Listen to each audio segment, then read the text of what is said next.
producción de Es Podcast y patrocinado por Nordic Small Living Concept. Buenas tardes, días, noches a la hora que usted esté viendo este programa o escuchándolo, porque esto es un podcast, pero también lo estamos grabando. Bienvenidos a De Fruta Madre, otro episodio más. Y en esta ocasión tengo una invitada que la verdad no nos conocíamos, pero me llamó mucho la atención. Además, adoro a tu tía, o sea, es de mis personas favoritas en el mundo. Ana Gabriela Ovaldía. Ana Gabriela es licenciada en psicología, es maestra en psicoterapia, ¿verdad? Sí, una maestría. Tienes una maestría en psicoterapia, especialista en salud mental perinatal, que además, para no equivocarme, lo tuve que buscar para saber bien qué es ese periodo que precede o sigue inmediatamente al nacimiento. Así es. Okay. Y actualmente atiendes en tu práctica privada a adolescentes y adultos. Esto está súper interesante, incluyendo a personas que están pasando por esta etapa perinatal. Entonces, yo quería hablar de este tema desde hace mucho tiempo. Lo he tocado con mi ginecólogo, por ejemplo, que fue el que me acompañó, que es especialista en fertilidad. Porque contando un poco sobre mi experiencia, que ya lo he dicho en algunas otras ocasiones aquí, mi esposo y yo pasamos por un proceso súper largo de fertilidad que fue súper agotador. Yo le digo de fertilidad porque no me gusta decirle de infertilidad. Yo prefiero decirle de fertilidad. Fue un proceso muy largo. Primero tú sabes, pasamos como por todas las etapas, ¿no? Como relaciones programadas. Entonces, bueno, y ahí los que no entienden, las relaciones programadas es, ahorita estás ovulando, ahora mismo es que tienes que tener relaciones para que las probabilidades sean mayores, etc. Después pasamos por todo lo que era las inseminaciones artificiales. Después los in vitro. Entonces, cuando íbamos a hacer los in vitro y empezamos a hacer las aspiraciones, nos dimos cuenta que mis folículos no tenían óvulos dentro. O sea, que mi conteo ovárico era nulo. Y ya ahí yo entré como en un estado como de wow, o sea, ya como que mi último paso en mi plan de mi maternidad era, bueno, el in vitro es ya como lo último que uno hace. Y cuando me encuentro con esto, digo, ay, ¿ahora qué hago? Entonces, bueno, cuento largo corto, hicimos ovodonación, que no es más para los que no sepan el término, es simplemente que buscamos óvulos donados de una donante. Actualmente hay muchos temas aquí en Panamá y lo hablamos con mi ginecólogo, que también estuvo invitado aquí hace un par de episodios, porque es un tema todavía muy desconocido aquí en Panamá. Legalmente no está todavía como muy definido nada. Entonces, la gente como que tampoco sabe que tienen estas opciones, ¿no? Bueno, hicimos donación con el esperma de mi esposo y esos embriones fueron los que me colocaron, y tengo 2 mellos espectaculares, una niña y un niño, que son la luz de mi vida. Pero para llegar a eso y a esta sonrisa de decirte fueron la luz de mi vida o son la luz de mi vida, pasamos mucho llanto, claro, muchos duelos. Y creo que eso es lo que vamos un poquito a conversar hoy. Porque dentro de tu expertise, que además creo que eres la única que hay ahorita en Panamá que está especializada en este tema. Yo conozco a una más, pero no sé. Son pocas, pues. Sí, somos poquitas. Ok. Está bueno hablar de esto porque yo sí recordaba como que, y tú lo mencionas dentro de tu conocimiento, de los puntos que queríamos conversar, que era sobre el duelo por la pérdida de la ideal de la maternidad. Porque cuando uno quiere ser mamá, tú dices, bueno, listo, mira, yo en el 2024 me caso, en el 2025 voy a viajar para Europa y en el 2026 empezamos a buscar como para que nazca en el 2026. Y cuando tú te encuentras con una realidad, ojo, puede que sea así, puede que tú estés muy planificada, pero anoche casualmente lo hablaba con una amiga. Nadie sabe cuánto te va a costar ser mamá hasta que lo intentas. Así es. Y entonces de repente te encuentras con unos escenarios que no estaban dentro de tu cabeza. Es como cuando nace lamentablemente un niño con problemas. O sea, tú tenías en tu ideal que tú ibas a tener un hijo como cualquier otro hijo y resulta que, no sé, nació con alguna condición. Entonces, ¿cómo manejas tú digamos, en la terapia ese duelo por esa pérdida de esa idealidad que todas nos hacemos, porque creo que todas las que queremos ser mamás, ojo, nos hacemos como un cuento ideal. Claro, todas las que quieren ser mamás y a veces hasta las que nunca han querido ser mamás también tienen que hacer ese duelo de la feminidad o la mujer sin hijos, ¿no? Que esto es todo parte de desde donde comienza. Desde pequeña siempre se ha pensado que las mujeres, se casan, tienen hijos. Como tú lo dijiste, a los 26 me caso, a los 27 viajo, a los 28 tengo hijos. Entonces, el duelo a veces lo pensamos como una pérdida de un ser querido. Y de repente cuando llegas en muchas otras situaciones, pero en estas específicamente de fertilidad, es que la realidad se impone y el duelo que hay que hacer en realidad es un duelo muy personal, porque es tu propio ideal materno, no es el ideal de tu mamá ni el de tu amiga, ¿no? Entonces es un duelo mucho más difícil, porque es un duelo sumamente único. Cuando se pierde un ser querido, está toda la familia triste, ¿no? Va a la casa, se recogen las cosas. El ideal de la maternidad es un duelo muy, muy único, de lo que yo había pensado, cómo se iba a ver mi vida. Entonces, para pensar un poquito esto más concreto, yo lo trato de ver como si tú tienes como una energía puesta en un ser querido, o en este caso, el ideal materno de lo que yo pensaba que iba a ser mi maternidad. Entonces, yo ponte que yo tengo esa energía para verlo más concreto, ¿no? Esa energía puesta ahí. Luego se me estremece todo. Tambalea. Y yo tengo que ver dónde ubico todo esto que yo había pensado y cómo lo resignifico, porque el proceso del duelo es resignificar esto que yo pensaba que iba a ser. Es diferente, tengo que volver a pensar cómo me gustaría o cuáles son los escenarios.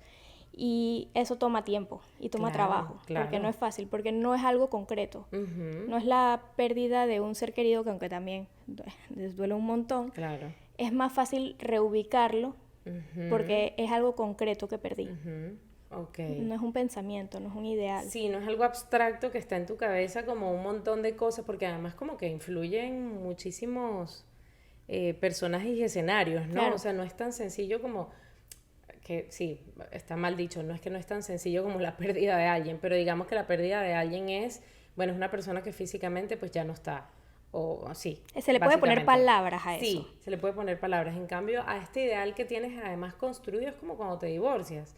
Tu plan de vida, porque así lo sentimos las personas divorciadas, tu plan de vida se fue al garete, o sea, ya va, pero es que esto no era lo que yo tenía planificado.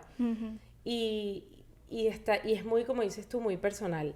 Luego, me encanta poner esto en palabras porque mucha gente no lo entiende, y es que para mí, por ejemplo, cada menstruación era un duelo. Sí. O sea, cada vez que a mí me bajaba la menstruación, mi esposo y yo llorábamos, porque era una señal. De ese año que teníamos nada más 12 oportunidades. En ese año, si lo querías ver en años, pues. Por eso ese ideal de que uno tiene que, este año, entonces tú empiezas, desde enero a diciembre, puede que no sea ese el año. Pero esas 12 oportunidades que tú tenías, vas haciendo un check, y van pasando, y tú dices, y esto no va sucediendo. Entonces, en ese duelo, esa constante pérdida o esos constantes duelos, también tienen que haber, no sé si técnicas o terapias para poder manejarlo, porque definitivamente nosotros sabíamos perfectamente que, y eso sin contar, ojo, que no lo lográbamos. Luego hay otro duelo, que es el de las madres o las parejas que lo logran y lo pierden. Entonces, ¿cómo tú le puedes decir a una mamá? O sea, ¿cómo se trabaja el hecho de que tú, después de tanta ilusión, hayas quedado embarazada y pierdes un bebé? Bueno, es un tema muy difícil porque hay dos partes. Uno, el mes a mes, que se construye mucha esperanza cada mes. Y luego te viene el periodo y es como ese bajón.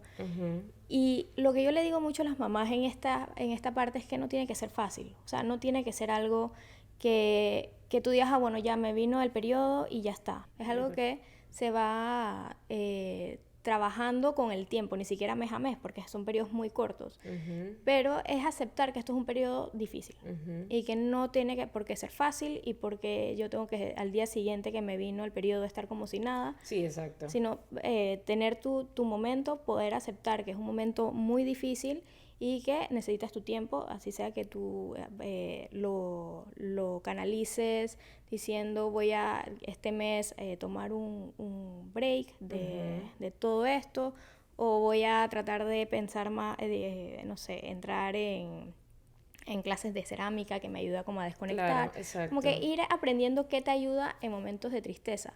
Y la pérdida de un bebé también es otro tema sumamente difícil porque cuando recién comienza a haber esperanza de que, bueno, que voy a ser madre, sucede una pérdida y esto, de nuevo, es entrar a todo el ciclo y mucha culpa, ¿no? De qué hice yo Sí. para perder al bebé, si esto es algo que yo hice. Entonces muchas mamás comienzan, es que yo hice ejercicio antes de enterarme, o yo me tomé una copa de vino, entonces yo no sé si, entonces comienza una persecución, una propia persecución de qué fue lo que yo hice.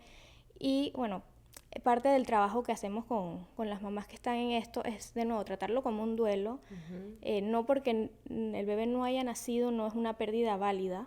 ¿No? Mucha gente dice, bueno, pero ya está joven, vas a tener otro, o estás buscando. Sí. Entonces, validar que esto fue un bebé que se perdió, que es un hijo, igual se pierde el ideal de lo que iba a ser esos 9 meses, y volver a mover esa energía que hablamos como al principio, para poderlo ver un poquito más concreto, volver a mover esa energía a ver a la esperanza, porque también es importante no perder la esperanza cuando uno está en este proceso, porque si uno pierde la esperanza, es un proceso muy oscuro.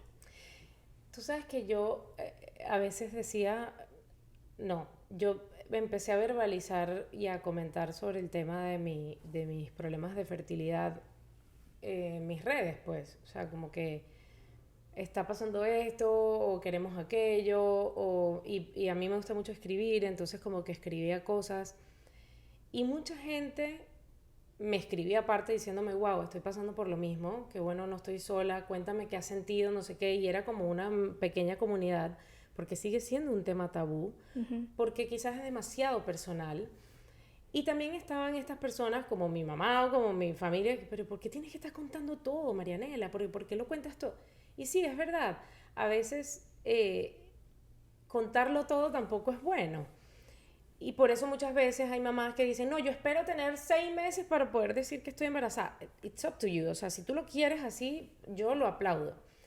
Y me pasó algo muy curioso y mi terapeuta me parqueó y me lo dijo una vez y me dijo, pero es que ¿por qué tú andas contando? Tenía una compañera de trabajo que en un momento dado me dijo, oye, pero la mamá de los bebés, yo que, espérate, la mamá soy yo.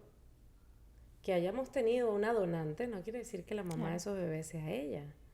Entonces ahí mi terapeuta me dice, ¿y tú para qué andas contando? Y le digo, bueno, fue un comentario dentro de la ignorancia o fue un impulsivo, pero yo la parqué también. O sea, la mamá soy yo, aquí no hay otra mamá. O sea, es que ni siquiera como un hijo adoptado. O sea, es que no, la mamá es la mamá, el papá es los que te crían, los que están ahí contigo. Pero, traigo este tema a colación porque hay una parte importante dentro de todo este proceso que es la sociedad.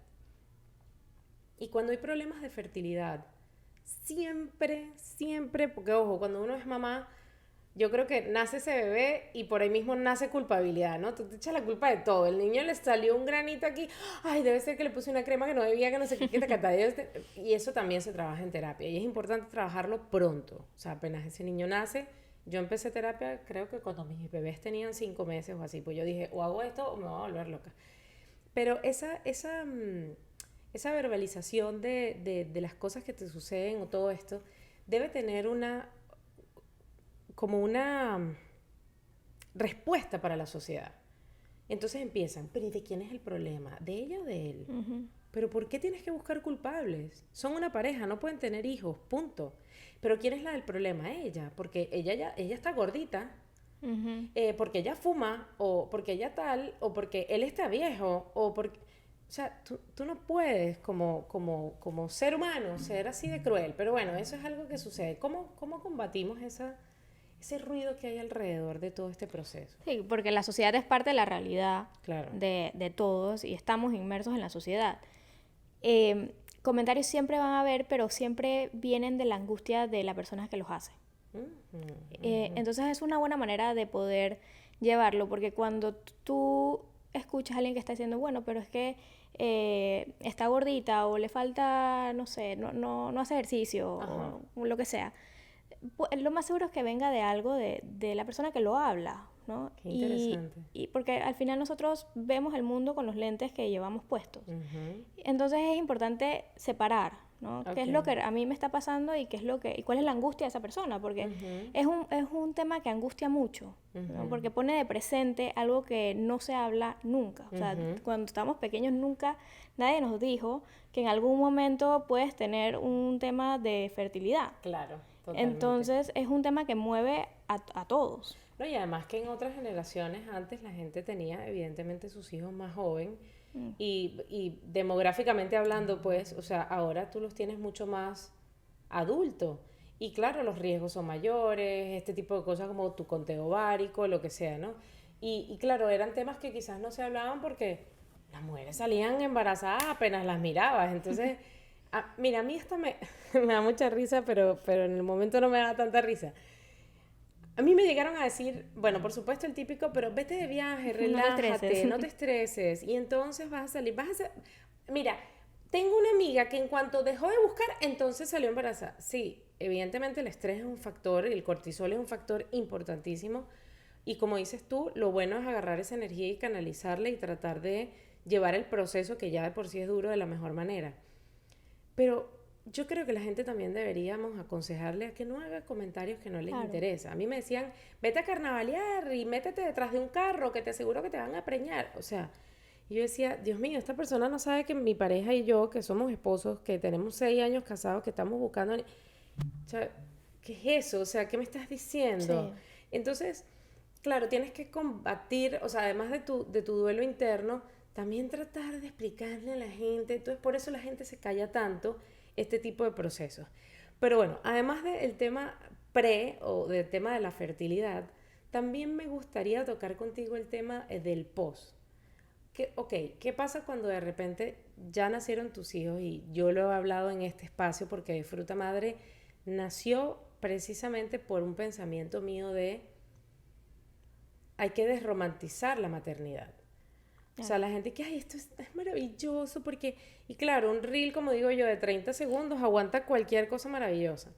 Pero cuando yo me acuerdo que después de haber deseado tanto esos bebés, haberlos buscado tanto y haber hecho tanto trabajo de terapia, de terapias holísticas, de cualquier cantidad de cosas que te puedas imaginar yo hice, o hicimos pues, yo cuando ya estaba con los 2 bebés, me acuerdo un día que estaba parada en el cuarto de ellos y tenía una cuna aquí y una acá y dije, esto no es lo que yo quiero, esto no era lo que yo quería, o esto no era, claro, ahora interpreto, esto no era lo que yo me imaginaba, Claro. o esta parte del cuento no me la habían echado. ¿Por qué? Porque tenía 3 meses agotada sin dormir, estaba tratando de luchar con el tema de amamantar a 2 bebés, entonces esa parte tampoco te la cuentan. Y cuando te enfrentas a eso, puede haber una depresión postparto, no sé si tenga algo que ver o ya eso tiene que tener algún precedente químico o algo, pero puede haber este blue que acompaña a la posmaternidad y te encuentras con un mundo totalmente nuevo y tú tienes que ser una persona totalmente, no totalmente nueva, pero tienes que hacer cosas que nunca en tu vida habías hecho. Claro, tienes que adaptar. Y yo siempre digo, y les digo a mis amigas, tranquila, vas a volver a ser tú. Porque sí vas a volver a ser tú.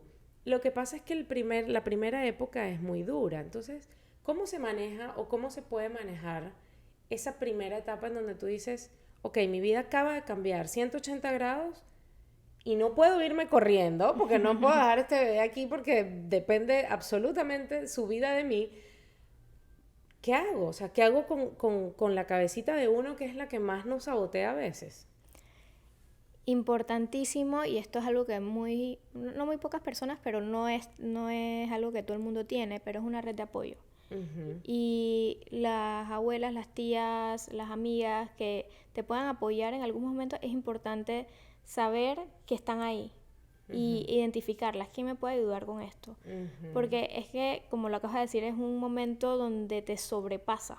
Sí, total. Y cuando algo te sobrepasa y además estás sola, y sí es verdad que hay muchos temas hormonales, pero también está el tema de que no duermes, que también es Ujú. sumamente importante para la salud mental, la demanda de los niños, Ujú. el trabajo, la casa, o sea, son un montón de cosas. Ujú. Y no hay que poder con todo sola. Y yo creo que esta es la Sí. parte importante. De nuevo, son momentos difíciles, no es como cuando tenías 20 años que llegabas a tu casa y no te preocupabas de mucho, Exacto. sino que ahora tienes que velar por el bienestar, además bueno, en tu caso de 2 bebés, Ujú. y ahora qué hago con todo esto, ¿no? Claro. Como esto de ¿Cómo continúo repente, con lo que tenía? Y además le meto esto, exacto, que es súper importante. importante saber que se puede parar, que se puede pedir ayuda, que no hay que ser Superwoman, superwoman, ajá, de total, no poderlo existe. todo.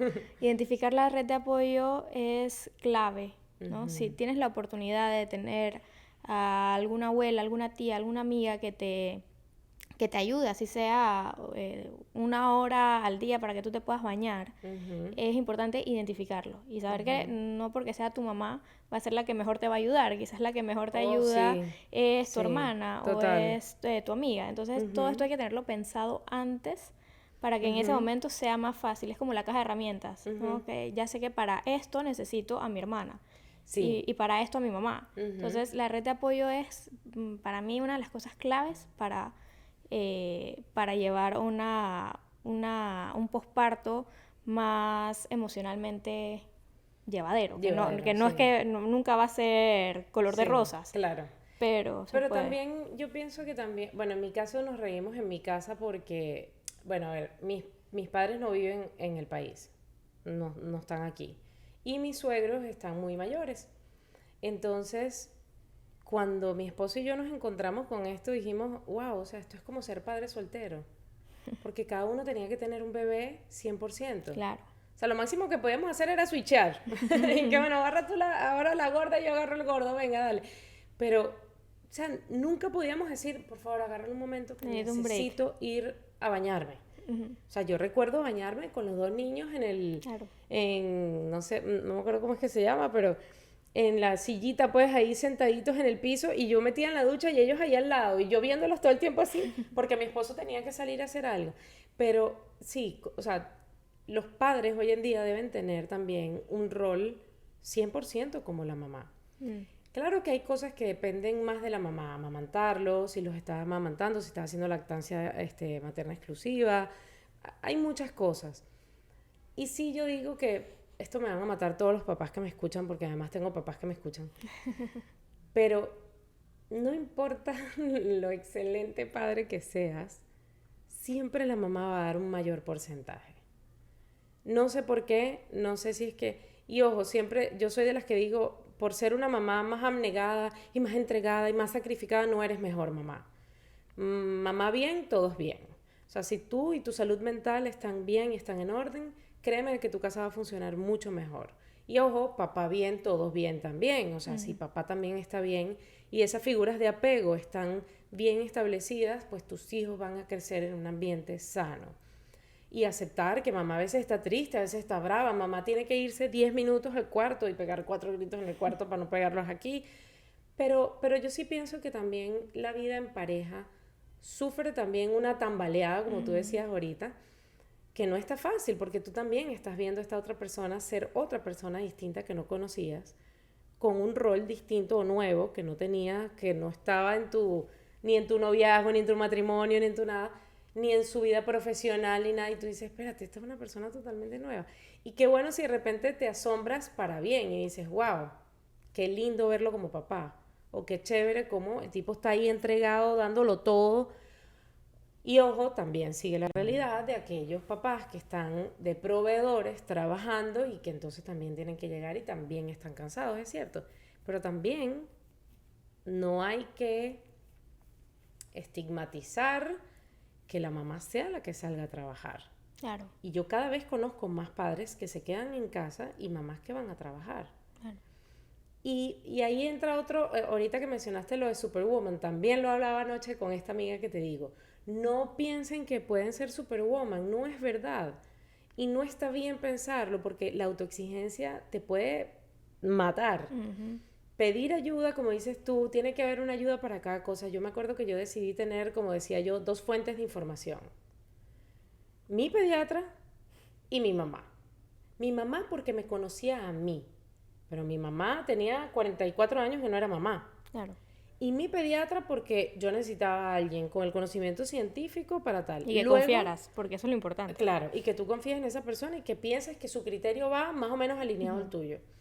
Y luego incorporé después de esos 5 o 6 meses a mi terapeuta. ujú. Entonces yo, a estas tres personas eran mis tres fuentes de apoyo. Mi mamá porque me conocía muy bien a mí y sabía ya cómo manejarme, pero estaba lejos. Y mi pediatra por lo que ya sabemos, la terapeuta por lo que ya sabemos. Pero dentro de este ideal de ser superwoman, que además como que nosotras mismas lo vamos alimentando, porque es que somos una cosa seria. Voy a retroceder un poquito a antes de ser mamá, que ya habíamos hablado de posparto, pero quiero retomar este tema porque me parece importante. ¿Cómo afecta la, el hecho de ser mujer, ser mamá o no?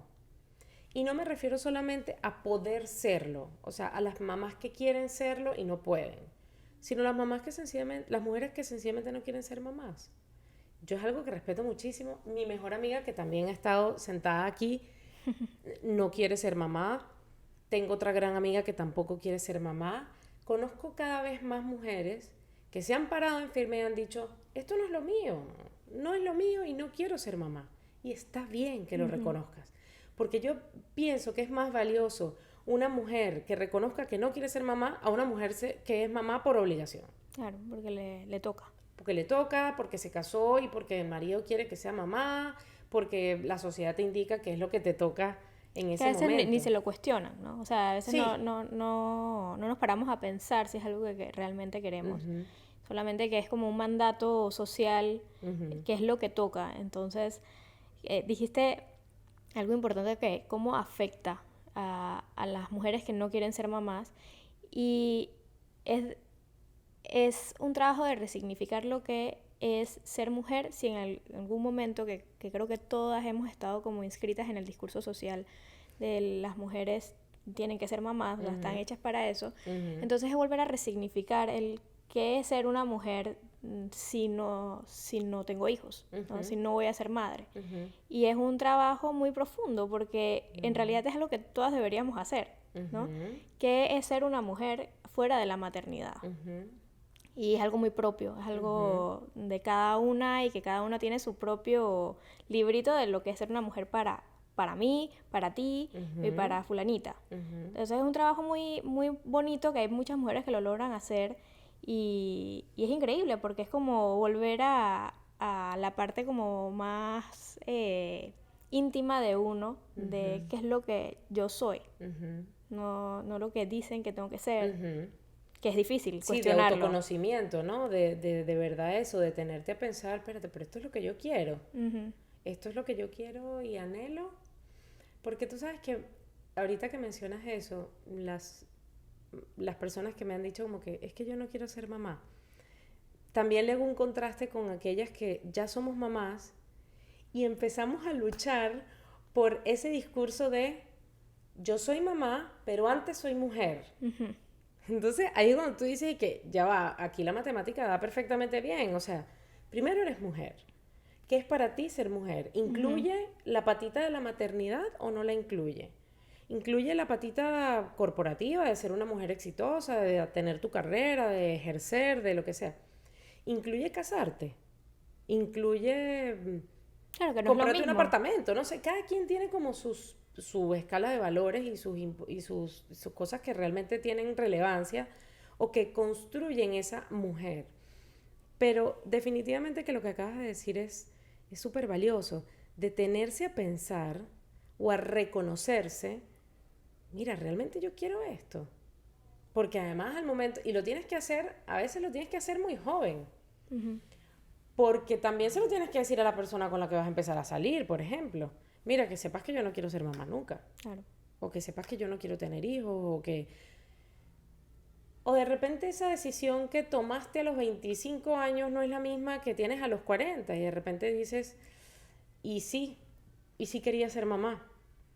Entonces, si tú no estás segura, como yo le digo a mis amigas que están más jóvenes, de 20 y tantos años, le digo, si no estás segura, congela óvulos. No pierdes nada. Y después ves qué haces con eso. Pero incluso cuando he dicho o he emitido ese comentario, a veces digo, pero Nela, no es tu problema, eso no tiene...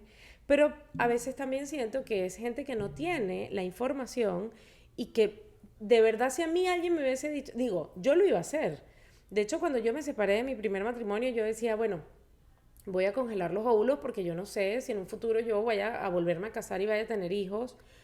Sí sabía que no quería tener hijos sola, no por no poder hacerlo sola, sino porque yo decía, yo no voy a traer al mundo, pero esto es una opinión muy personal, ojo, a un niño sin papá o sin su figura paterna, porque yo quiero ser mamá. O sea, él necesita esa figura, funcione o no, sea un imbécil o no, me haya divorciado de él o no, no esté lejos, vive en otra... Pero existe una figura paterna. Yo no quería darle ese vacío a esa criatura porque me parecía muy irresponsable de mi parte. Pero ojo, vuelvo a repetir, es una opinión muy personal. Las mujeres que han tenido hijos solas las admiro, las respeto, me parece maravilloso, pero mi pensamiento era otro. Pero dentro de todo este proceso, sí es bueno como que hacer esta reflexión no muy tarde. Porque es que también hay un reloj que va corriendo. La realidad se impone al final, ¿no? Exacto. El cuerpo, la realidad es que lastimosamente el tiempo no nos acompaña en las decisiones que nosotras tomamos. Entonces, claro, tener la opción y decirlo, okay, esto es una opción y que se pueda hablar, es muy valioso para muchas mujeres que a los 30 años dicen, ¿sabes qué? Voy a congelar los óvulos porque no sé qué va a pasar más adelante. Total. No, y porque no tienes que tomar la decisión en ese momento de ser mamá o no. Es liberador decir, Totalmente. Voy a hacer esto para más adelante con calma, en una mejor posición, así sea con pareja, con trabajo, lo que sea, decido tener un bebé. Y también te encuentras con, por ejemplo, yo cercano a mi familia, pues también tenía el tema de que, pero ya va, ustedes van a congelar embriones, pero eso es una vida, pero eso, tú sabes, toda la parte religiosa también es importante porque es parte de la sociedad y es parte de la realidad, como tú bien dices. Pero congelar los óvulos no tiene nada de malo. No tiene nada de malo contra ninguna, creo yo, contra ninguna religión, no lo sé, pero puedo estar diciendo aquí estupideces, pero de verdad que es como tú dices, liberador, o sea, te da como un gap de tiempo ahí que tú dices que bueno, no me tengo que estresar por esto ahorita. Si decido en 10 años, a mis 40 años, tener hijos, bien, si no, no pasa nada. Pero bueno, es una opción y está bueno trabajarlo. Para concluir, ¿qué consejos darías o qué momentos piensas que necesitan mayor acompañamiento en todos estos procesos? Bueno, yo te diría que todos son importantes. Todos. Si estás pasando por un proceso de fertilidad en tratamientos de reproducción o sea como lo estés viviendo, es importante buscar ayuda para poder resignificarlo de una manera más saludable, porque hay veces que nos quedamos mucho en la culpa y en las fallas de la identidad y de la autoestima. Entonces, si sientes que eso te está pasando, es un buen momento para buscar ayuda, porque a veces después de que pasas eso y luego viene un embarazo, todo esto vuelve y se nos estrella así como en la cara. Si en el embarazo tú sientes que se te está moviendo mucho el piso, porque el embarazo es un momento muy delicado donde se comienzan a comenzar a pensar, oye, ¿cómo voy a ser yo como mamá o como papá o cómo son mis figuras paternas? Todo esto se mueve en muchísimos aspectos de la vida. También es un buen momento. Digo, la ayuda siempre es buena, ¿no? Siempre. La terapia es lo máximo. Lo máximo. Hacer un proceso en cualquier momento donde tú sientas que, oye, hay algo que a mí me gustaría trabajar porque se me está moviendo se me está estremeciendo un poco, no está de más ir a revisarlo y ir a... siempre, como yo digo, siempre es el autoconocimiento es poder. O sea, cuando tú vas como a ciegas por la vida y no entiendes realmente dónde vienen todos tus síntomas o todo lo que te está pasando, eso nunca baja, siempre termina como creciendo hasta que explota. Entonces, si tú sientes que hay algo que se está moviendo, no está de más ir a revisar y ver para adentro, a ver de dónde viene, porque cuando ya lo sabemos, lo podemos trabajar. Claro. Qué poderoso eso, el autoconocimiento es poder, me encanta, es verdad. Bueno, Ana, muchísimas gracias por estar aquí.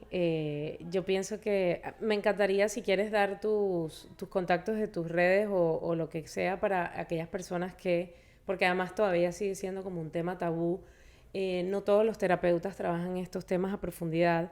Si quieres dejar aquí tus redes, bienvenida, adelante. Bueno, muchas gracias, Nela, por la invitación. Mis redes sociales por Instagram en realidad es sic.anagedeo, sic.anagedeo, y por ahí me pueden contactar, hacer cualquier pregunta o lo que necesiten, ahí está. Perfecto. Y igual yo las voy a poner cuando tengamos el programa listo y las cápsulas y todo esto para que ustedes para que la gente te pueda contactar.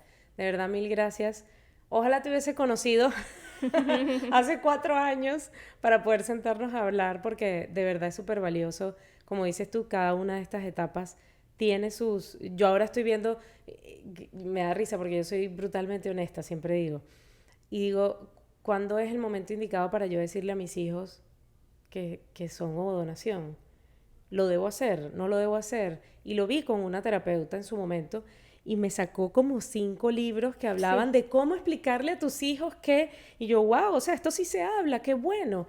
Y aquí prácticamente en Panamá no hay mucha información, hay más información en España, bueno, en habla hispana me refiero, en Estados Unidos por supuesto hay mucha información, pero en España, en Argentina también es otro de los países que también tiene esto como ya legalizado, estandarizado, analizado y ya no es tan tabú, pero sí es bueno asistir a terapia o pedir ayuda y mientras como que más específica sea, o como dices tú, de esa cajita de herramientas tomar esas personas que tú sabes que te pueden ayudar mucho mejor. No están solas, no pasen este proceso solos, las parejas se los digo, porque además también pensamos que a veces es solo la mujer. Papás tampoco pasen estos procesos solos. Y sufren mucho también los hombres, que es importante decirlo. Sufren además por el hecho de callados, por el hecho de ser papás, por el hecho de ver a su pareja sufrir y porque son hombres. Y entonces no pueden ellos flaquear porque entonces, ¿quién ayuda a la mujer? Entonces yo me acuerdo encontrar llorando a mi esposo en el bordecito de la cama y yo decirle, ¿pero qué te pasa? Y no me quería decir. Y era sencillamente, oye, estoy triste porque yo también tengo una ilusión que también quiero cumplir. Entonces, hombres también, dense la oportunidad de hablar estos temas. No siempre los amigos funcionan para todas estas cosas. Hay herramientas que te pueden dar terapeutas, etcétera, pero manténganse unidos, pidan ayuda a personas expertas y siempre lo digo, y mira, me acaba de venir a la cabeza decirlo nuevamente y voy a cerrar con esto. Sí se puede. No pierdan la esperanza, como decías tú hace un rato, porque sí se puede. Cuando la gente me dice, es que yo lo he intentado, pero bueno, te veo a ti, sí se puede, sí lo vas a lograr, sí lo van a lograr, de la manera que sea, en el momento mejor, y si no lo logran, van a poder manejarlo y van a estar tranquilos con esa decisión o con esa situación. Pero no desistan porque sí se puede. Hay muchas maneras de lograrlo. No se pongan estas limitantes de el dinero, es que no tengo la plata, es que no sé qué. Empiecen a buscar, organícense, busquen ayuda, trabajen su parte interior y busquen herramientas para poder afrontarlo porque sí se puede lograr. Así que bueno, mi niña, muchas gracias por estar aquí. Te vamos a dejar entonces las redes para que te contacten y bienvenida cuando quieras volver a hablar de cualquier otro tema, también podemos tocarlo. No, gracias a ti. De Fruto Madre es una producción de Es Podcast y patrocinado por Nordic Small Living Concept.